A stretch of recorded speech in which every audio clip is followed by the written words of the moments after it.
Bienvenidos a Efecto Séquito de Fundación Daya, un podcast de divulgación científica canábica con una clara consigna. ¿Quién dijo que no hay evidencia? Con ustedes, nuestros conductores, la científica Nicole Alzarte Garay, bioquímica de la Pontificia Universidad Católica de Chile, doctora en biotecnología de la Universidad Andrés Bello y directora de investigación y formación en Fundación Daya.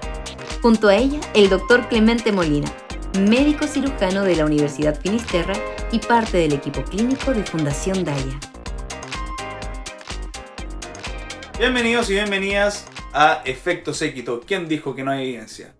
Un podcast mensual de la Fundación Daya en que vamos a hablar y vamos a buscar la evidencia al respecto del uso de cannabis en medicina. Yo soy Clemente Molina, soy médico staff de la fundación y junto a mí se encuentra en el micrófono 2 Nicole Hartal. Nicole, no, apellido impronunciable. ¿Sabes qué? Ya voy a dejar de intentar decir tu apellido y menos escribirlo porque es imposible. No, Nicole Alzarte Garay. Gracias. Como directora de investigación de la Fundación Daya. Hola a todas y todos. Estamos aquí también en Efecto Séquito junto al doctor Diego Cruz. Ya, él es parte del grupo del staff médico de Fundación Daya y es nuestro experto por supremacía en trastorno de espectro autista, que es el tema que vamos a estar tratando el día de hoy. Les trajimos una publicación de Nature, así que es un paper de alto impacto lo que vamos a estar conversando hoy día. Pero antes de irnos directamente al paper, bueno, saludarte Diego, ¿cómo estás? Muy bien, muy ansioso, de verdad con muchas ganas de hablar de este tema. Es un tema que es mi vida cotidiana hoy por hoy respecto a mi práctica profesional y tengo un deber ético y moral de representar a todas estas familias, madres, padres, pacientes que tienen esta condición y que en verdad necesita ser más visibilizar, perdón la palabra. Ni los dos pudimos. No, ninguno pudo, lo siento.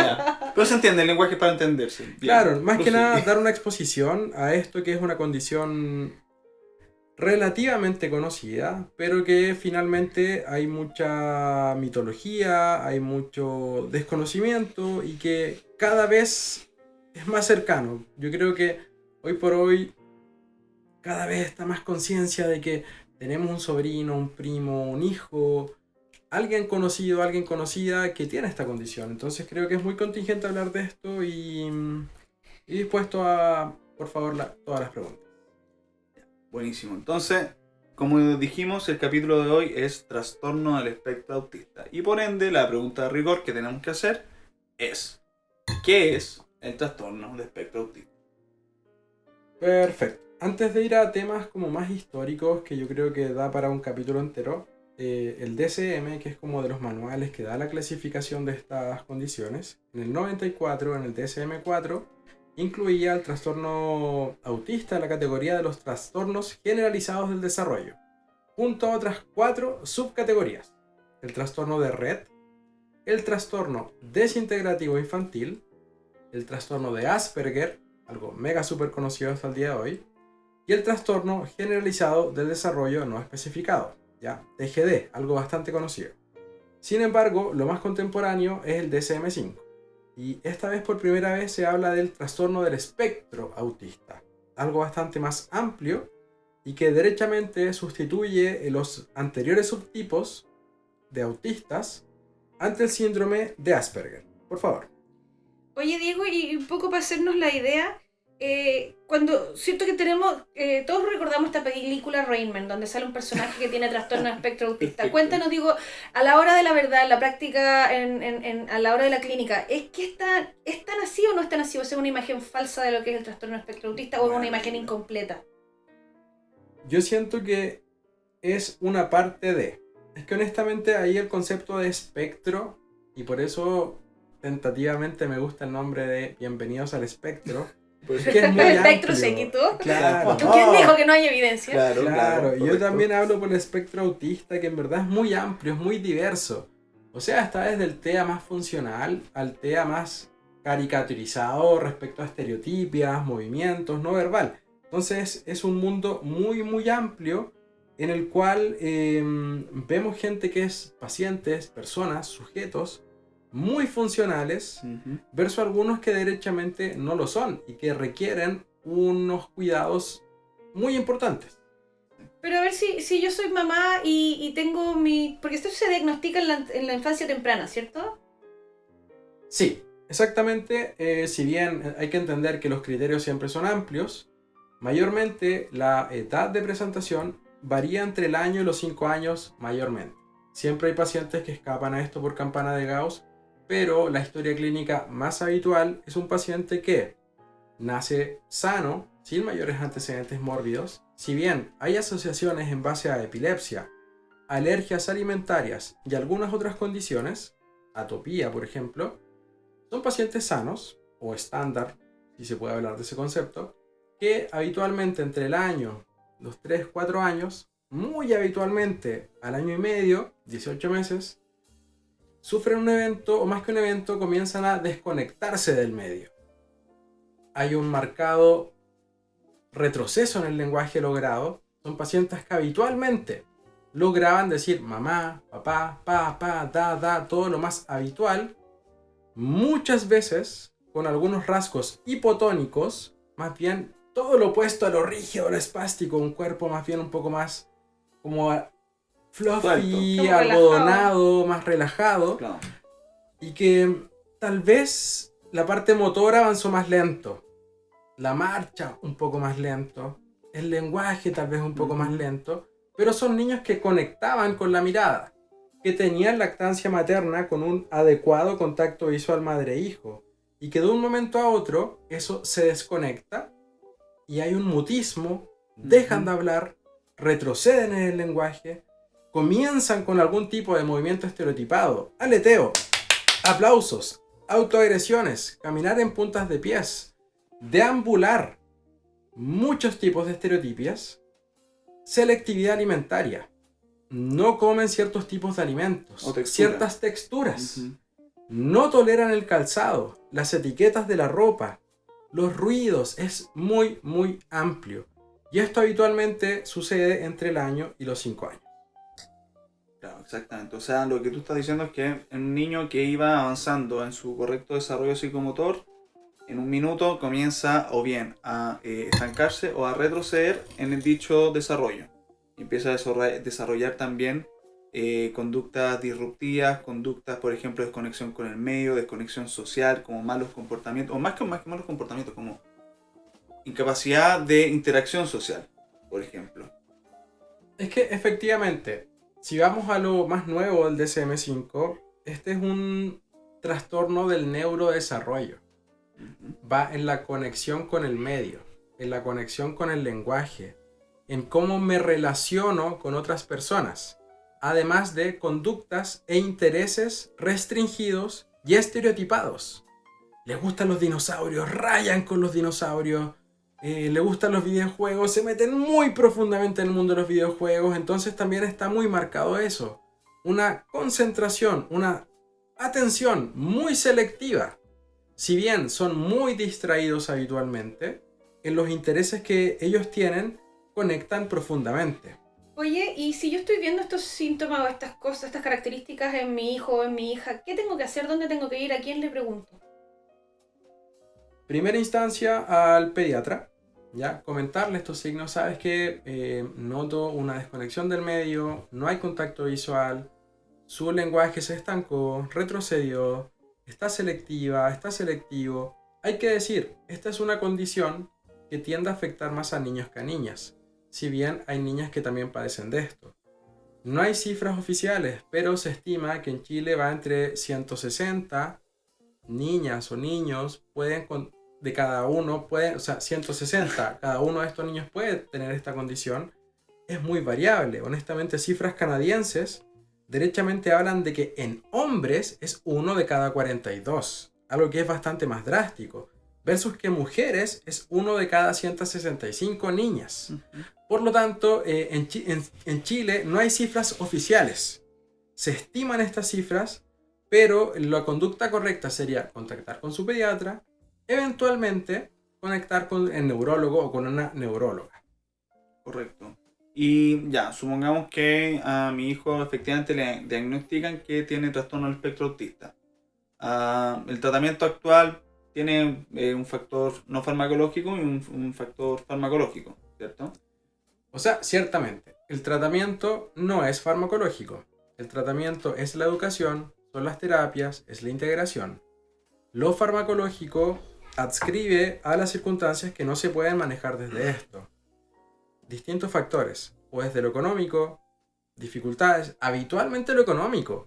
El acceso a las terapias es muy caro, es algo muy significativo y no sirve ir una vez al mes. Eso es como hacer ejercicio una vez a la semana y creerse deportista. Exacto. Por lo tanto, hay que entender esto, es un tratamiento que inicialmente es la educación, tanto a las familias, a su entorno, como a los educadores, las educadoras, también fonoaudiología, terapia ocupacional, psicopedagoga, son la red basal. Ese es el paso número 1. Entonces, un poco para resumir, si yo estoy observando todos estos síntomas o conductas en mi hijo, tengo que avisarle al pediatra.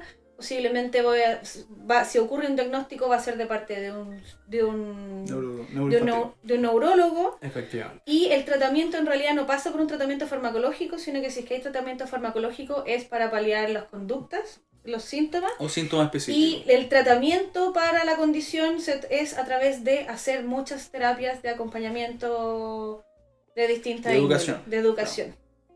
Perfecto.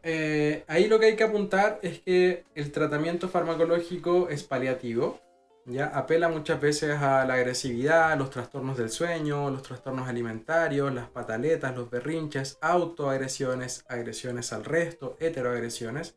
En ese contexto, el uso de medicamentos existe, particularmente risperidona, aripiprazol, melatonina, los más habituales. Es una parte pequeña, sin embargo significativa dentro de esto, y muchas veces la piedra angular dentro de esto. Ya, pero esto es efecto séquito.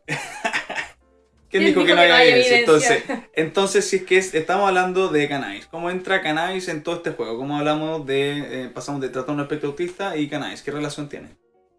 Ya, muy buena pregunta, y ahí y ya comenzando a linkear un poco el artículo que me interesa que vayamos citando, porque es un artículo que ahí después les pido que ustedes lo citen, pero que es de una revista de un alto impacto académico. Nature Scientific Reports del año 2019. Efectivamente, esa fue la motivación de buscar este artículo. Sí. Que sí, Perdón, titulado Experiencia de la vida real en el tratamiento del autismo con cannabis medicinal. Análisis de seguridad y eficacia. Qué buen título acá, que es muy buen título con lo que conlleva. Ya, prosigue.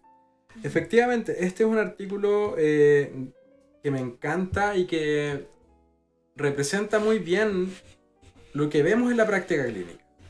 Primero, creo que parten con algo muy, muy sensato y que representa lo que vemos, es que hay un aumento dramático de los diagnósticos de autismo. Una cosa es el diagnóstico, otra cosa es que los pacientes existían. Entonces, cada vez está más conocido este tema. Segundo, cada vez es más conocido que algún paciente autista ocupa cannabis. Y esto tiene relación principalmente a que acá hay dos líneas y que este artículo lo grafica muy bien.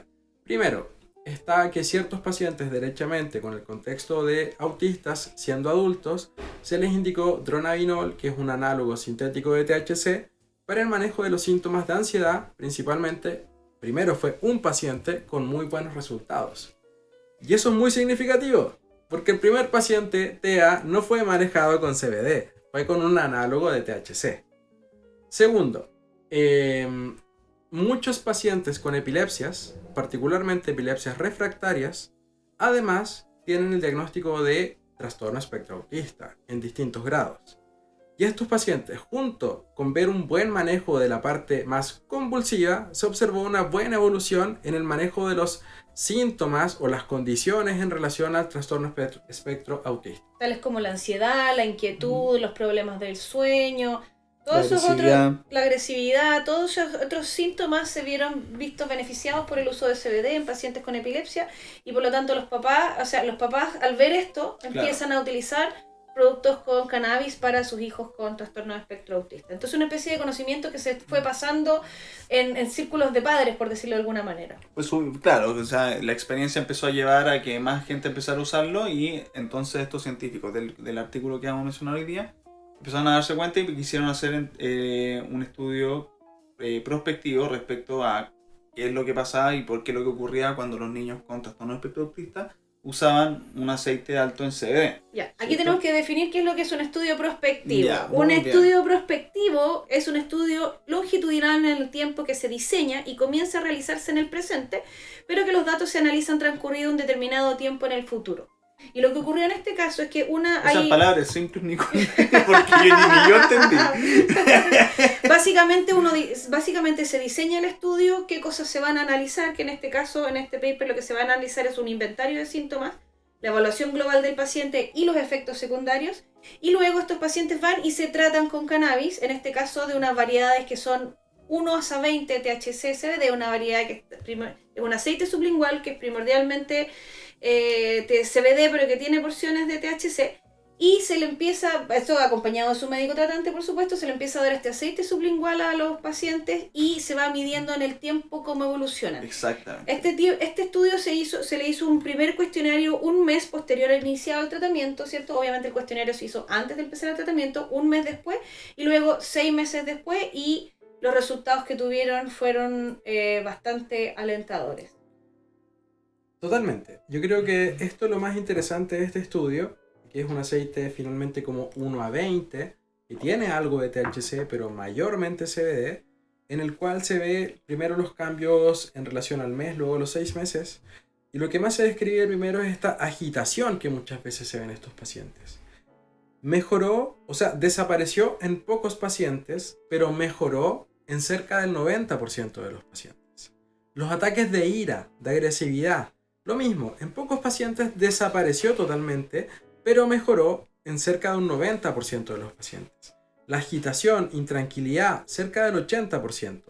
Trastornos del sueño desaparecieron en cerca de un 20% de los pacientes y mejoraron en cerca de un 60%. Algo muy significativo. Ahora, lo que es interesante es lo que hablábamos fuera de micrófono, es que antes de hacer este capítulo íbamos a analizar otro estudio, que era un estudio clínico randomizado con el uso de cannabis, que tenía la peculiaridad de que había un seguimiento y una cuantificación de estos síntomas más acuciosos, en el sentido de que hacían muchos de los cuestionarios y estudios que se hacen a los niños con trastorno de espectro autista. Por ejemplo, el A22, el CGI y varios como que analizaban de forma, trataban de hacer más objetivo lo que estaban experimentando los padres. Sin embargo, en este estudio, una de las cosas que es bien interesante y que nos pareció que era importante mencionar, era que aquí era la percepción de los padres, más que una cosa más cuantificada.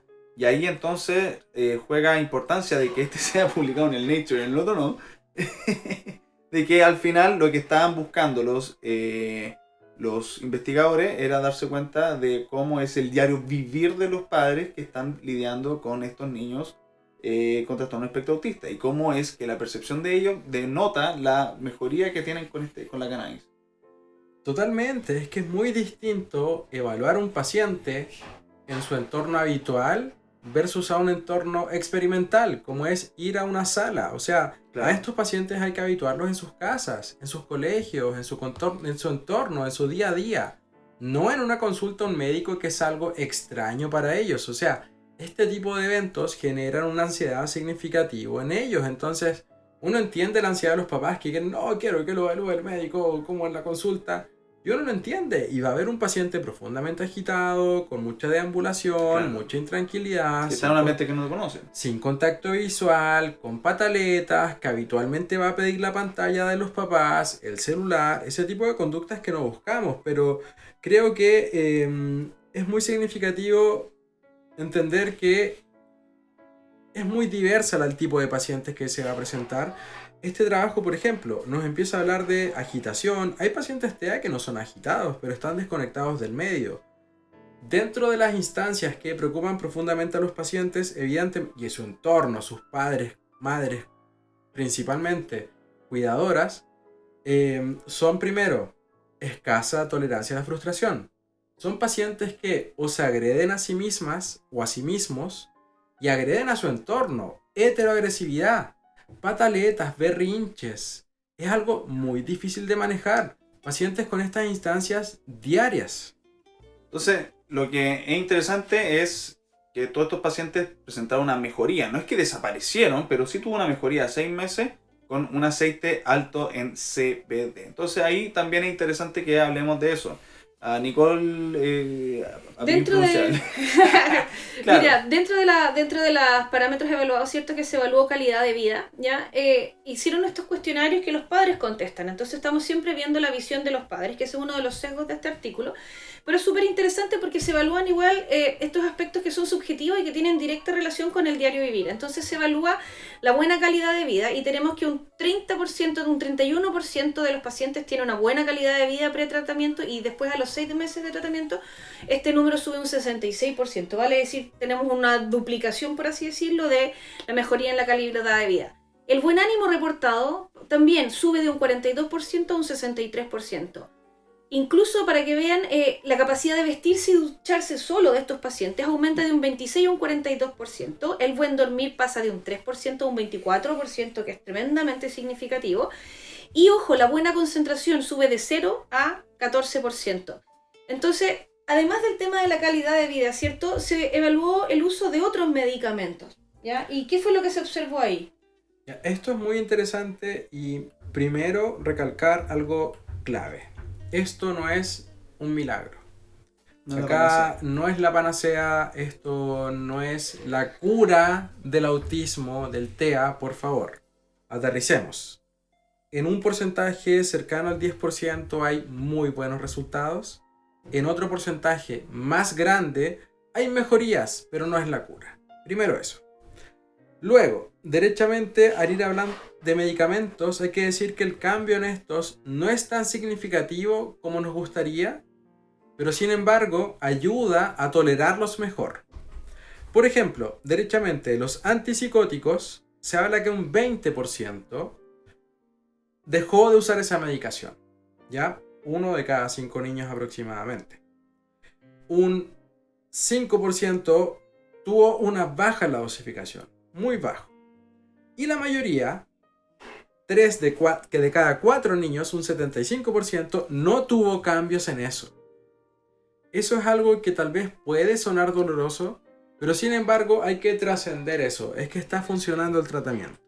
En cuanto a antiepilépticos, algo bastante similar respecto a los números, muy similar. En cuanto a los antidepresivos, un poco más importante, un 30% dejó de usar antidepresivos, un 40% no tuvieron cambios, un 10% aumentaron la dosis y un 20% aumentaron un nuevo medicamento, de hecho. Disculpa. Sí, y también lo otro interesante que hay respecto a esto, claro, porque no hubo modificación de los medicamentos, pero tampoco, ¿qué es lo que pasa? El punto que quiero llegar. Es como decir, cuando nosotros hablamos de cannabis, pensamos, ok, solamente un tipo de cannabis es la que le va a ayudar a este niño en el trastorno de espectro autista, pero también al igual que es un espectro autista, también hay un espectro de tratamiento. Lo interesante que hubo acá es que se hizo un manejo integral del uso de cannabis. En un principio se partió diciendo ya, a todos les vamos a dar este mismo aceite 30% CBD, 1%, no 1%, pero 1,5. eso, 1 a 20 de CBD THC, que lo vamos a explicar ahí por qué es lo que significa eso.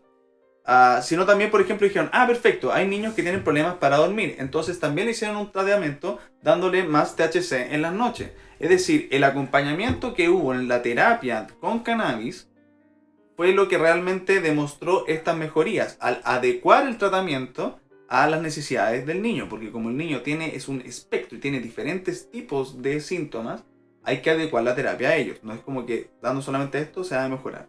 De hecho es súper significativo porque se hace la escala de titulación, ya que se va subiendo, se parte con una gota 3 veces al día y hay pacientes que llegan a tomar 20 gotas 3 veces al día, vale decir, hay pacientes que terminan con una ingesta de 300 miligramos de CBD y 15 miligramos de THC por dosis. Nico, gracias, ya hay cortito. Eso es muy destacable. El rango terapéutico es muy amplio y no está determinado por el peso. Hay pacientes con una gran talla que toman dosis pequeñas y hay pacientes muy pequeños que ocupan una gran dosis. Y eso es muy interesante de este estudio. Gracias por destacar eso. Sí. Y para ir cerrando ya el segmento del paper, ¿cuáles fueron los efectos secundarios? Porque también se evaluaron los famosos efectos secundarios. No, y para mí es clave y yo creo que hay que ser súper claros, transparentes con esto y honestamente el perfil de efectos secundarios fue bastante similar al de los medicamentos habituales pero en menor escala. Principalmente somnolencia, boca seca. Lo que sí es destacable es que en un porcentaje bajo de estos pacientes hay un aumento de la ansiedad, hay un aumento de la agitación. Y eso pasa entre el 10 y el 6%. Es bajo, pero se observa. Entonces, dentro de las cosas importantes dentro de la práctica clínica, mirarlo. Que no esté mareado, que no esté somnoliento, que no esté sedado. Eso no es un objetivo de la terapia. Que esté sedado, sentado, desconectado. Tampoco que haya psicoactividad, verlo con los ojos chinos, ciego, más rojo, eso no es parte del tratamiento. Y se puede ver, pero hay que evitarlo. Aquí lo que es clave es una correcta, y lo que este trabajo lo detalla, es la dosis personalizada y una correcta titulación. Habitualmente, en llegar a la dosis correcta, va entre 2 semanas a 2 meses. Es bastante amplio. Hay que tener paciencia. Bueno, aquí estamos con efecto séquito. ¿Quién dijo que no hay evidencia? Gracias Diego, gracias Clemente. Y ahora vamos a ir entrando a nuestro tercer segmento de este podcast, de este capítulo, porque es además del conocimiento teórico que podemos leer en el paper, también la Fundación Daya tiene una tremenda experiencia clínica en esto, y aquí estamos con nuestro especialista, que es el doctor Diego Cruz, que principalmente atiende hoy día pacientes con trastorno de espectro autista, es el que tiene más experiencia, y ya queremos empezar a hacer un poco preguntas que tienen que ver con la experiencia del uso directamente de cannabis medicinal con los pacientes que estamos recibiendo aquí en Chile, porque este estudio fue hecho en Israel, con unos aceites perfectos, con todo perfecto. Con el doctor Mechulam dentro de su staff, claramente un estándar en cómo funciona. Exactamente, entonces la perfección perfecta de lo claro, que más mejor se puede hacer, pero aquí en Chile, ¿cómo es en realidad la trinchera en la parte clínica del tratamiento del trastorno espectro autista con cannabis medicinal? Ya, esto ha cambiado mucho en poco tiempo. ¿Desde qué punto de vista? Inicialmente el acceso era, o es, en algunos pacientes, desde el autocultivo. Cultivar con todos los riesgos que esto involucra hasta el día de hoy, hacer sus propios preparados, identificar qué preparado puede funcionar mejor, porque eso es parte del tratamiento. Hoy por hoy hay formulaciones farmacéuticas. Se puede comprar en farmacia distintos tipos de aceites. Tristemente el valor comercial no es todo lo asequible que nos gustaría, tampoco es terrible versus otros medicamentos, pero ha cambiado mucho la situación. ¿Qué tipo de pacientes tenemos? Honestamente es muy amplio. Acá el TEA no discrimina. Hay mamás jóvenes, papás mamás mayores, con muchas condiciones, con pocas condiciones, con distintos accesos a terapia y principalmente los pacientes que nos llegan son pacientes refractarios a los tratamientos habituales. Por favor, no satanicemos la risperidona, no satanicemos la melatonina, los distintos medicamentos que muchas veces funcionan. Pero lo que nos llega a la fundación habitualmente son los pacientes refractarios a terapias. O sea que han intentado por todos lados y les ha ido mal. Efectivamente. ¿Qué es refractario? Algo que terapia ocupacional, fonoaudiología, el uso de risperidona, 2, aripiprazol. Evidentemente antes melatonina se vio un trastorno del sueño. No funcionó, ya se podría hablar de una condición refractaria A. Ya con más años se puede hablar de sertralina u otros medicamentos. Y no solamente, o bien que sean refractarios, hay algunos que llegan que tienen efectivamente un buen resultado, pero los efectos negativos son muy grandes. Hay que recordar que los antipsicóticos suben de peso. Entonces claramente no es uno de los objetivos que queremos lograr en un paciente independiente cual sea. Totalmente. O sea, risperidona, aripiprazol, aumento de peso, aumento de apetito. En algunos casos también, muchas veces el post es lo que tiene efectos negativos. O también como el Aradix, Neoradix, que es algo que se usa ampliamente. Muchas veces cuando se pasa el efecto de esto es la parte más desagradable. Entonces muchas veces paliar esa sintomatología es muy útil desde el punto de vista canábico. Y complementar el tratamiento. Oye, Complementarlo, y en exactamente. tu experiencia, Diego, ¿cómo les va a los pacientes? ¿Qué es lo que les funciona? ¿Qué es lo que no les funciona? ¿Qué es lo que tú has observado en tu práctica clínica? Ya, primero, reitero, no es milagroso. Segundo, yo soy más apretado que este paper que finalmente habla acerca de un 80% de éxito. Yo le hablo a mis pacientes de un 60-70%. Hay un porcentaje, igual que en epilepsia, cerca del 10% que les va increíble. Súper bien, empiezan a hablar, conexión con el medio, les va muy bien, pero es el 10%, es 1 de cada 10, son los menos, por favor. Lo que más nos pasa es que entre 6 a 7 pacientes de cada 10 les va bien. Duermen bien, están más conectados, están menos ansiosos, están menos depresivos, tienen menos pataletas. Mejoran el rendimiento escolar. Exactamente. Entonces, el problema es que hay incertidumbre.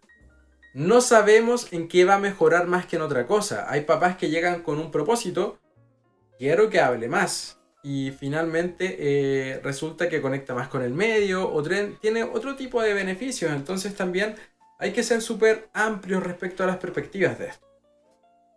Oye, ¿y para ti funciona el CBD, el THC? ¿Depende del caso? ¿Cómo es para ti tu experiencia clínica con respecto a eso? Primero, partir inicialmente por CBD.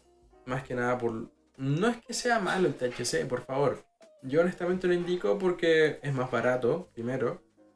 Segundo, tiene menos efectos secundarios. Sí, tampoco son terribles, leves a moderados, sin efectos como severos en el tiempo. Pero honestamente es muy caso a caso. En este le va muy bien con una fórmula 1:20, pero derechamente, por ejemplo, para el sueño, agregan una formulación más alta en THC. Para el manejo de agresividad o de ira, agregan una formulación más alta en THC. Entonces también es algo importante saber diferenciar que no siempre va a ser la misma fórmula, que estos pacientes tienen distintos momentos en el tiempo. Hace poco hablaba con una mamá que dentro de lo... dije, permítame ser hippie.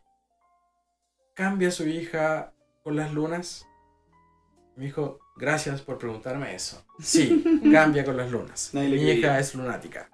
Y como que entre lunas llenas, distintos momentos, no todos por favor, pero algunos pacientes sí tienen conexiones. Las lunas cambian los mares, no estamos siendo tan hippies, así como que tampoco es una locura.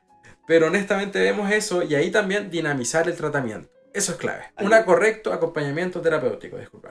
Hablando de la luna, hay un mito que dice que las mujeres embarazadas normalmente tienen su hijo con luna llena. Por lo menos en la urgencia pasaba harto, de repente llegaban y decían, ¿dónde veamos la luna? Porque de repente pasaba mucho, era luna llena y era porque efectivamente... O sea, para mí es un acto de salud. Si de repente te cuesta ver lo que está pasando en tu entorno, mira a tu alrededor y es algo muy sano también. Claro, exactamente. Oye, quiero agradecerles por el podcast del día de hoy. Gracias, Diego, por todo el conocimiento compartido. Clemente, no sé si tienes algunas palabras finales para ir cerrando. Nada, que el trastorno del espectro autista es bien complejo de manejar por todas las aristas que conlleva. Es bien disruptivo y puede generar bastantes daños a familiares. Es bien difícil ver la situación de muchos de los pacientes con trastorno del espectro autista.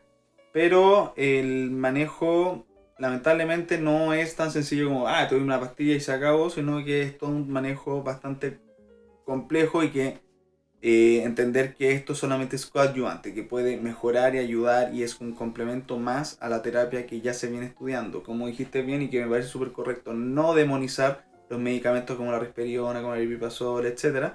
Porque también ayudan, todo ayuda al final del día y no todos los niños son iguales. Hay niños que van a necesitar una terapia un poco más avanzada, otros que van a tener una cosa un poco más leve. Lo importante es poder reconocerlo, entender que cada vez es más prevalente, entender también de que hay factores sociales. La pandemia ha sido un factor súper importante para poder encontrar y poder incluso, no sé, quizás han observado mayor número de pacientes con trastorno de espectro autista. Entonces, nada, pues hacer un poco más consciente a la población, pero entender que también esto tiene solución.